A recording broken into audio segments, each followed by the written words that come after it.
नमस्कार। आकाशवाणी जयपुर अजमेर से प्रस्तुत हैं प्रादेशिक समाचार।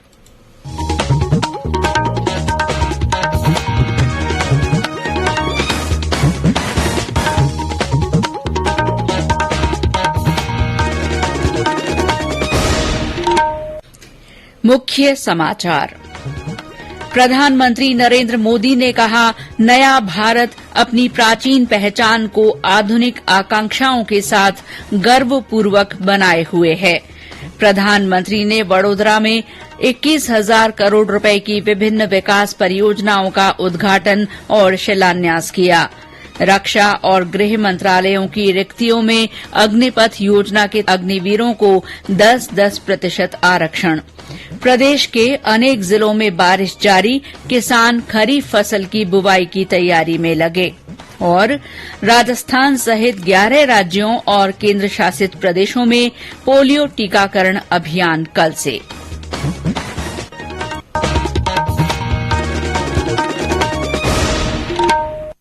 समाचारों के साथ मैं शीला चावला। और अब समाचार विस्तार से। प्रधानमंत्री नरेंद्र मोदी ने कहा है कि नया भारत अपनी प्राचीन पहचान को आधुनिक आकांक्षाओं के साथ गर्वपूर्वक बनाए हुए है। गुजरात के पंचमहल जिले में पावागढ़ पहाड़ी पर पुनर्विकसित श्रीकालिका माता मंदिर का उद्घाटन करते हुए श्री मोदी ने कहा कि ये मंदिर सबका साथ, सबका विकास, सबका विश्वास और सबका प्रयास की भावना का प्रतीक है। श्री मोदी ने कहा कि पावागढ़ भारत की ऐतिहासिक विविधता के साथ सार्वभौम सद्भाव का केंद्र रहा है। प्रधानमंत्री ने 500 वर्ष बाद मंदिर शीर्ष पर पवित्र ध्वज फहराए जाने के साथ ही स्वतंत्रता के 75 वर्ष मनाए जाने के महत्व का भी उजागर किया। उन्होंने कहा कि शिखर ध्वज इस बात का प्रतीक है कि सदियां बदलती हैं, युग बदलते हैं, लेकिन आस्था शाश्वत है। आज मुझे पावागढ़ में मां काली के भक्तों के लिए अनेक आधुनिक सुविधाएं अर्पित करने का अवसर मिला।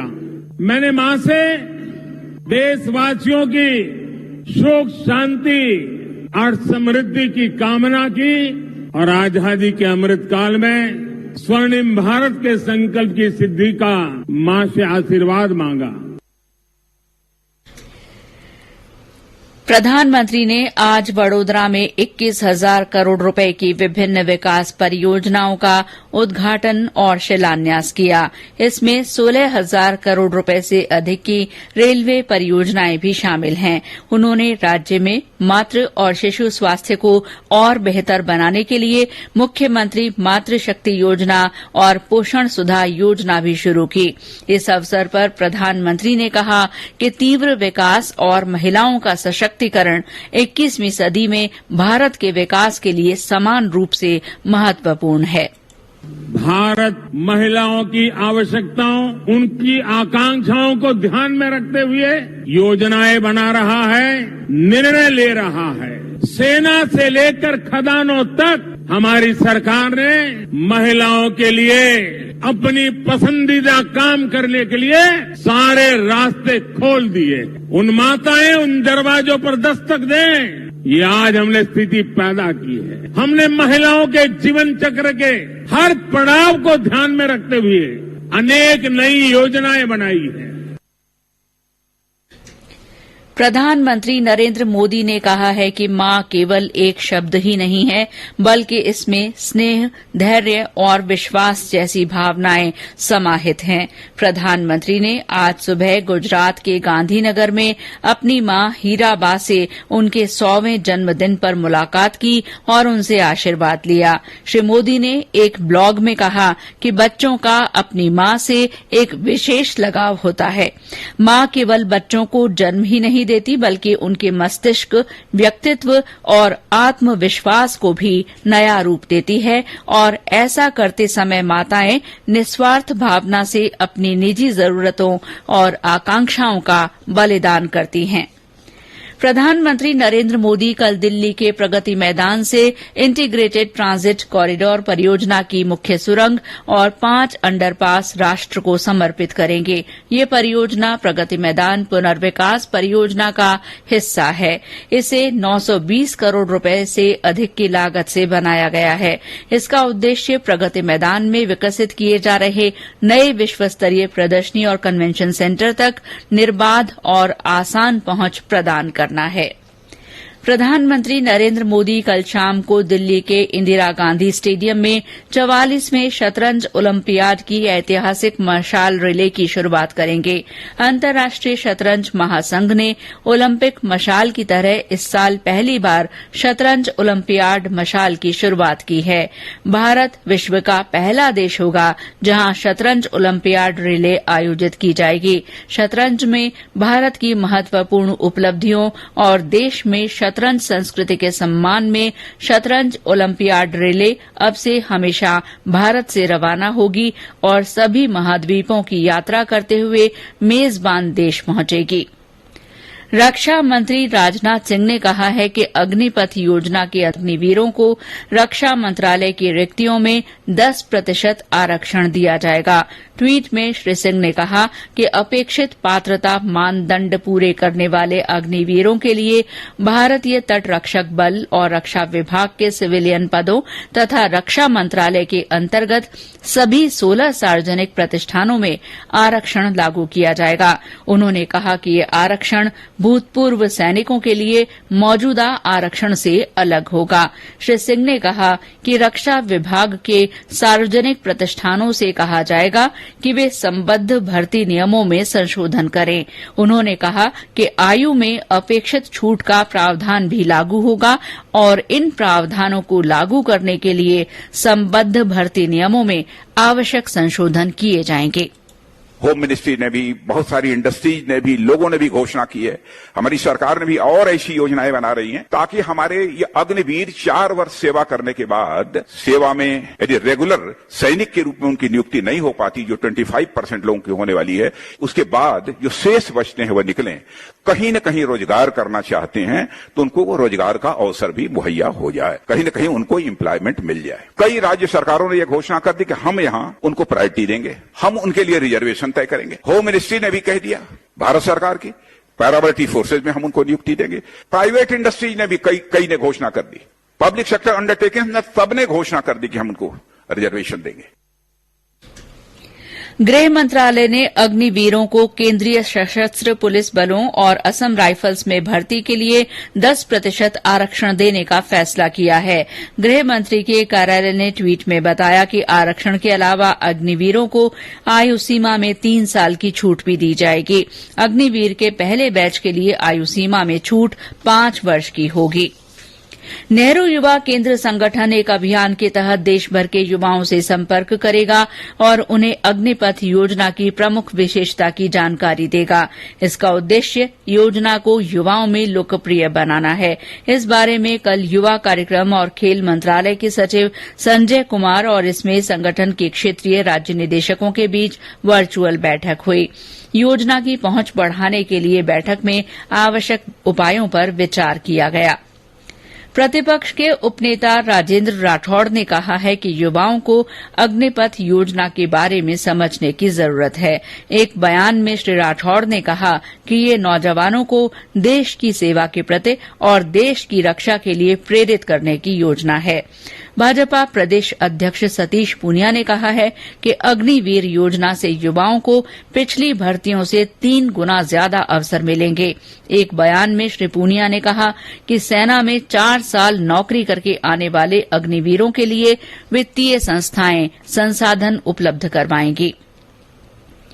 मुख्यमंत्री अशोक गहलोत की अध्यक्षता में आज जयपुर में मंत्रिमंडल और मंत्रिपरिषद की बैठक आयोजित की गई। बैठक में अग्निपथ योजना को वापस लेने का प्रस्ताव पारित किया गया। साथ ही योजना के विरोध में प्रदर्शन कर रहे युवाओं के विरोध प्रदर्शन पर चिंता जाहिर की गई। बैठक के बाद खाद्य और नागरिक आपूर्ति मंत्री प्रताप सिंह खाचरियावास, तथा महिला और बाल विकास मंत्री ममता भूपेश ने संयुक्त प्रेस वार्ता की। श्री खाचरियावास ने बताया कि कल कांग्रेस की ओर से जयपुर की अमर जवान ज्योति से तिरंगा यात्रा निकाली जाएगी। ये समाचार आकाशवाणी जयपुर अजमेर से प्रसारित किए जा रहे हैं। समाचारों में आगे बढ़ने से पहले ये संदेश। कंपटीशन की अगर आप कर रहे हैं तैयारी, तो उनके लिए ऑल इंडिया रेडियो पर हम लाए हैं अभ्यास, एक ऐसा कार्यक्रम जिसमें आप पूछेंगे सवाल व्हाट्सएप नंबर 9289094044 पर, या फिर ईमेल करेंगे abhyas.airnews@gmail.com पर, और हमारे विशेषज्ञ देंगे इसका जवाब। आपका अभ्यास हमारा प्रयास। समाचारों में आपका फिर से स्वागत है। प्रदेश के विभिन्न स्थानों पर मानसून पूर्व की बारिश का दौर जारी है। भरतपुर में पिछले 2 दिन से बारिश हो रही है। आज बरसात के साथ ठंडी हवा चलने से मौसम खुशनुमा हो गया। श्रीगंगानगर के रोल कस्बे और बारां जिले के मांगरोल में पौन घंटे तक जोरदार बरसात हुई, जिससे सड़कों और नालियों में पानी बह निकला। अलवर में बारिश के बाद रूपा रेल और कई छोटी नदियों में पानी आना शुरू हो गया है। दौसा में दोपहर में हुई बारिश से सड़कों पर पानी जमा हो गया। इस दौरान शहर के ज्यादातर इलाके जलमग्न हो गए। धौलपुर और टोंक में भी कुछ स्थानों पर शाम को तेज बारिश हुई। राजधानी जयपुर में आज दोपहर में कई इलाकों में हल्की बारिश हुई। ग्रामीण इलाकों में बारिश शुरू होने के बाद किसान खेती की तैयारी में लग गए हैं।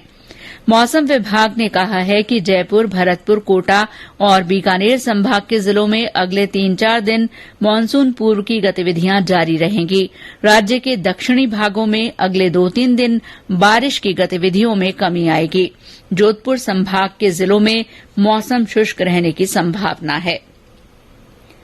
स्वायत्त शासन मंत्री शांति धारीवाल ने आज चंबल रिवर फ्रंट सहित कोटा में चल रहे विकास कार्यों का निरीक्षण किया और कार्यों को गुणवत्ता के साथ समय पर पूरा करने के निर्देश दिए। श्री धारीवाल ने चंबल रिवर फ्रंट से निरीक्षण कार्य की शुरूआत करते हुए सभी घाटों के आधारभूत निर्माण कार्यों की अधिकारियों से जानकारी ली। राजस्थान सहित 11 राज्यों और केंद्र शासित प्रदेशों में पोलियो टीकाकरण अभियान कल से शुरू होगा। स्वास्थ्य मंत्रालय ने कहा है कि इस अभियान के दौरान 5 साल से कम उम्र के करीब 3 करोड़ 9 लाख बच्चों को पोलियो बूथ के अलावा घर घर जाकर दवाई पिलाई जाएगी। इसके अलावा मोबाइल और ट्रांजिट टीमें भी गठित की गई हैं। प्रदेश में वन भूमि को राजस्व रिकॉर्ड में दर्ज करने के लिए अभियान चलाया गया है। ऐसी भूमि के लिए अलग से खसरा संख्या आवंटित की जा रही है और अवैध कब्जा हटाने के लिए तहसीलवार प्रयास किए जा रहे हैं। राजस्व विभाग के प्रमुख शासन सचिव शिखर अग्रवाल ने बताया कि आने वाले कुछ दिनों में ऐसी करीब 1 लाख हेक्टेयर भूमि को अधिसूचित कर इसका राजस्व रिकॉर्ड में इंदराज किया जा सकेगा। संस्कृति और संसदीय कार्य राज्य मंत्री अर्जुन राम मेघवाल ने कहा है कि योग शरीर, मन, बुद्धि और आत्मा को एकीकृत करता है। उन्होंने संस्कृति मंत्रालय और भारतीय पुरातत्व सर्वेक्षण द्वारा नई दिल्ली के पुराना किला में आयोजित योग महोत्सव में भाग लिया। इस अवसर पर श्री मेघवाल ने 21 जून को अंतर्राष्ट्रीय योग दिवस को सफल बनाने की अपील की। अंतर्राष्ट्रीय योग दिवस के सिलसिले में आज राष्ट्रीय आयुर्वेद संस्थान जयपुर की ओर से जवाहर सर्किल पर योग प्रोटोकॉल का अभ्यास करवाया गया। और अंत में मुख्य समाचार एक बार फिर। प्रधानमंत्री नरेंद्र मोदी ने कहा है कि नया भारत अपनी प्राचीन पहचान को आधुनिक आकांक्षाओं के साथ गर्वपूर्वक बनाए हुए है। प्रधानमंत्री ने वडोदरा में 21,000 करोड़ रुपए की विभिन्न विकास परियोजनाओं का उद्घाटन और शिलान्यास किया। रक्षा और गृह मंत्रालयों की रिक्तियों में अग्निपथ योजना के अग्निवीरों को 10-10% आरक्षण दिया जाएगा। प्रदेश के अनेक जिलों में बारिश जारी है। किसान खरीफ फसल की बुवाई की तैयारी में जुट गए हैं। और राजस्थान सहित 11 राज्यों और केंद्र शासित प्रदेशों में पोलियो टीकाकरण अभियान कल से शुरू होगा। इसी के साथ प्रादेशिक समाचार बुलेटिन समाप्त हुआ। नमस्कार।